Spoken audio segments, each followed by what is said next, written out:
Hello students, a very good morning to all of you. In today's video lecture, we are discussing about methods of internal reconstruction in your subject that is company accounts. ठीक है, previous वाले video lecture में हम reconstruction का of companies का concept समझ चुके थे, जिसमें हमने डिस्कस किया था इंटरनल रिकन्स्ट्रक्शन को और एक्सटर्नल रिकन्स्ट्रक्शन को. ठीक है, तो according to your syllabus the methods of internal reconstructions are. आपका इंटरनल रिकन्स्ट्रक्शन कब होता है? जैसे कि कोई कंपनी है, जब वो लगातार सालों में अपने लॉस अर्न कर रही है, मतलब उसको लॉस ही मिल रहा है पिछले कई सालों से, 4 साल 3 साल जो भी है, तो उस सिचुएशन में वो कंसल्टेंसी से डिमांड करती है कि मुझे लॉस क्यों हो रहा है, क्या करना चाहिए अब मुझे. तो उस कंसल्टेंसी उसको बोलती है कि मुझे अपनी बैलेंस शीट दिखाइए. तो उस सिचुएशन में कंपनी अपनी बैलेंस शीट जब उसने उसको दिखाई, तो उसने देखा कि वो मतलब बहुत टाइम से उसके जो लॉस अर्न करती जा रही है, उसको कोई प्रॉफिट ही नहीं हो रहा है. तो उसको बोलती है, जो ओनर है कंपनी का, जो एबीसी लिमिटेड है, उसको बोलती है कि तुम एकदम से अभी लिक्विडेट मत हो, पहले अपना एक तरीके से इंटरनल रिकन्स्ट्रक्शन करो. ठीक है, इंटरनल रिकन्स्ट्रक्शन करो, अपने आप को रीअरेंज करो, रीऑर्गेनाइज्ड करो. ठीक है, इस सिचुएशन में उसको क्या करना होगा? जब वो रीअरेंज करेगी, उसे शेयर होल्डर्स से बात करनी होगी.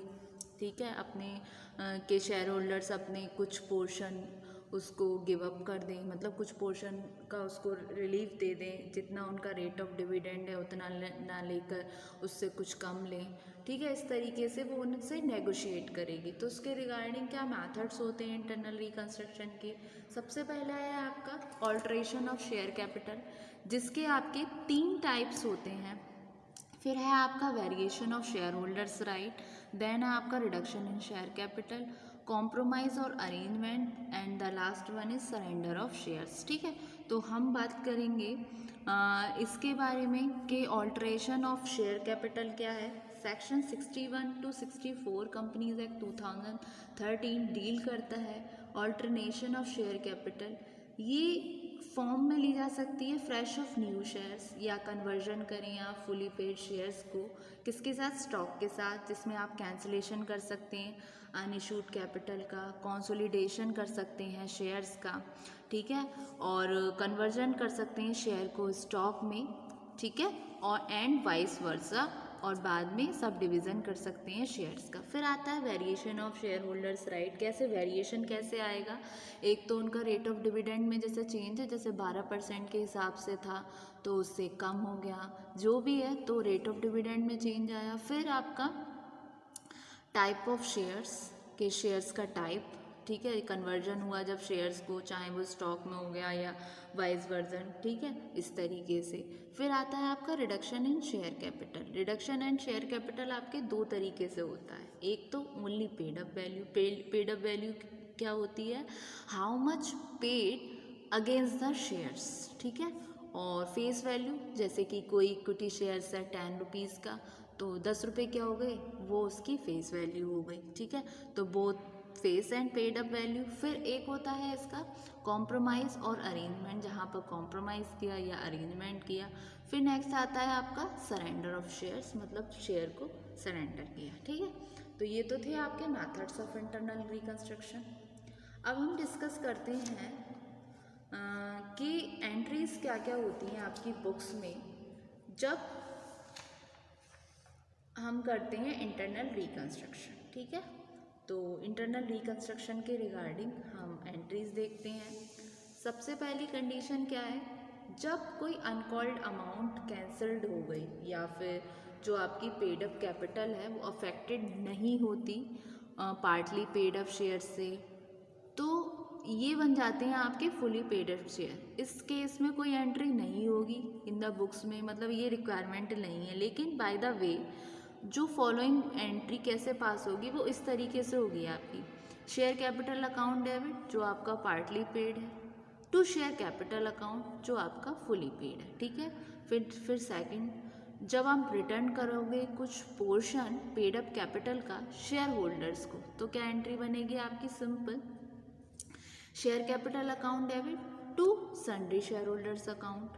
ठीक, फिर नेक्स्ट एंट्री बनेगी आपकी sundry share holders account debit to bank account. ठीक है, इस सिचुएशन में आपकी दो एंट्री। अब कुछ एक्सपर्ट्स का ये ओपिनियन है कि जो पेमेंट है शेयर कैपिटल का वो डायरेक्टली पेड नहीं किया जाना चाहिए शेयर होल्डर्स को। वो कहते हैं एक उसके रिगार्डिंग एक स्पेसिफिक अकाउंट बनाना चाहिए, जिस अकाउंट को नाम दिया कैपिटल रिडक्शन अकाउंट। तो कैपिटल रिडक्शन अकाउंट जब बनेगा तो उसके रिगार्डिंग भी एंट्रीज होंगी। तो क्या एंट्रीज होंगी? सिंपल सी, जैसे ये आपको मेथड देख के लग रहा होगा कि बहुत टिपिकल होगा, तो उसकी सिंपल सी आपकी 6 एंट्री हैं मुश्किल से। ठीक है, तो जो एंट्रीज हैं उनको हम देखते हैं क्या एंट्रीज हैं आपकी। तो सबसे पहली एंट्री आती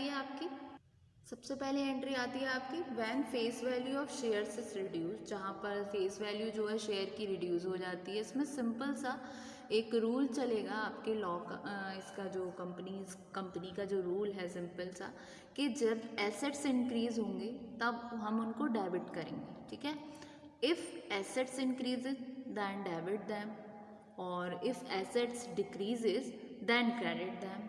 और लाइबिलिटीज़ के फॉर्म में क्या होगा? जस्ट इसका ऑपोजिट। जब आपकी लाइबिलिटीज़ इंक्रीज होगी तो उसको हम क्रेडिट करेंगे, और जब लाइबिलिटीज़ डिक्रीज होगी तब हम उसको डेबिट करेंगे। ठीक है, तो when face value of shares is reduce, तो क्या एंट्री बनेगी आपकी share capital account debit to new share capital account to capital reduction account. यानी कि जब आपकी शेयर कैपिटल क्या हो रही है, शेयर कैपिटल क्या है आपकी लाइबिलिटी। ठीक है, तो उसको हम कर रहे हैं, लाइबिलिटी को कर रहे हैं हम डेबिट, क्योंकि ये हुई है आपकी डिक्रीज। जो आपका ओल्ड फेस वैल्यू है वो आपकी डिक्रीज हो गई, तो ये क्या हुई यहाँ पे आपकी डेबिट हो गई। और जो न्यू शेयर कैपिटल है उसको हम करेंगे क्रेडिट। ठीक है, और ये कहाँ जाएगा आपका कैपिटल रिडक्शन अकाउंट में। तो कैपिटल रिडक्शन अकाउंट को क्या करेंगे हम क्रेडिट, तो to capital reduction account, simple. फिर सेकेंड एंट्री आती है आपकी when only paid up value is reduce, जब सिर्फ आपकी जो पेड अप वैल्यू है वो रिड्यूस होती है, तो सिचुएशन में आपकी क्या एंट्री बनेगी शेयर कैपिटल अकाउंट डेबिट। जैसे कि शेयर कैपिटल क्या है आपकी लाइबिलिटीज़ है, तो to share capital account debit to capital reduction account, इसको करेंगे हम क्रेडिट, सिंपल। फिर नेक्स्ट एंट्री आएगी जब कोई बैलेंस होगा किसी रिजर्व का वो ट्रांसफर्ड हो जाता है, तो सिचुएशन में क्या एंट्री बनेगी आपकी रिजर्व अकाउंट डेबिट, जो आपका रिजर्व है वो debit to capital reduction account. फिर नेक्स्ट है आपकी जब हम सेक्रीफाइस करेंगे by debenture holders and creditors, तो आपकी एंट्री बनेगी debentures account debit creditors account debit to capital reduction account. ठीक है, जब हम सेक्रीफाइस करेंगे डिवेंचर होल्डर्स एंड क्रेडिटर्स, तो debenture account debit creditors account debit और कैपिटल रिडक्शन अकाउंट, यानी कि ये क्या है, ये आपकी लाइबिलिटीज़। ठीक है, ये होंगी आपकी डेबिट क्योंकि ये हुई आपकी डिक्रीज। ठीक है, फिर नेक्स्ट आता है आपका एंट्री बनेगी जब आपकी डिक्रीज होगी इन द वैल्यू ऑफ लाइबिलिटी। ठीक है, जब आपकी लाइबिलिटी में डिक्रीज होगी तो क्या एंट्री बनेगी आपकी liability account debit to capital reduction account, और जब इंक्रीज होगा in the value of liability तो जस्ट इसकी opposite capital reduction account debit to liability account. Clear. फिर बहुत सारे जब आपके वेरियस अकोमुलेटेड लॉसेस आ गए, जैसे कि आपके फिक्टिशियस एसेट्स हैं और आपके लॉस हो गए एसेट्स पे, अब उनको हमें राइट ऑफ करना है। उनको क्या करना है, राइट ऑफ करना है। तो राइट ऑफ करने में हमने किसकी एडवांस एंट्री बना दी, मतलब उसमें सारी चीज़ें इसमें मिक्सअप कर दी। तो क्या एंट्री बनेगी आपकी capital reduction account debit to profit and loss या आपका preliminary expenses, to discount on issue of shares या आपका डिवेंचर, टू गुडविल या आपका पेटेंट ट्रेडमार्क जो भी, टू एसेट्स वो एसेट जो ओवर वैल्यूड एसेट्स हैं, और to reconstruction expenses account, to capital reserve account जो अगर कुछ बैलेंस बचता है लेफ्ट तो आपका ये हो जाएगा क्रेडिट। ठीक है, तो ये थी आपकी various entries regarding internal reconstruction. ठीक है, एक बार आप इसको नोट डाउन कर लीजिए। ठीक।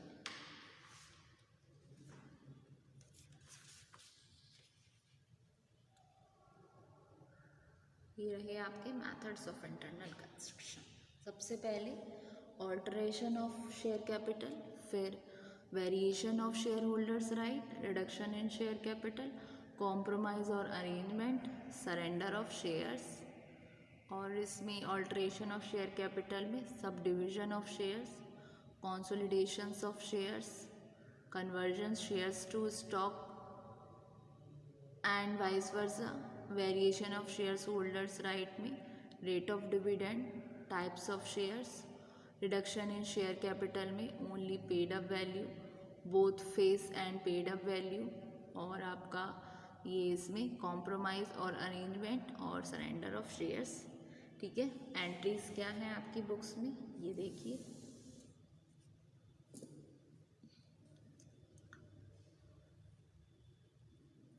जब रिटर्न हो रहा है कोई पोर्शन पेड अप कैपिटल का शेयर होल्डर्स को, तो share capital account debit to sundry share holders account, sundry share holders account debit to bank account. और कुछ एक्सपर्ट्स का ओपिनियन है जो पेमेंट है शेयर कैपिटल का वो डायरेक्टली पेड होगा शेयर होल्डर्स को, but it should be through a specific account, capital reduction account. तो फिर उसके रिगार्डिंग ये है आपकी एंट्री। जब फेस वैल्यू शेयर की रिड्यूस होगी तो share capital account debit to new share capital account to capital reduction account, और when only paid up value is reduce share capital account debit to capital reduction account, when balance of any reserve is transferred reserve account debit to capital reduction account, sacrifice by debentures holders and creditors तो debenture account debit creditors account debit to capital reduction account, और जब decrease होती है value में liabilities की तो ये, और इंक्रीज होगी तो जस्ट इसका ऑपोजिट। और ये रही आपकी लास्ट बट नॉट लीस्ट ये वाली एंट्री।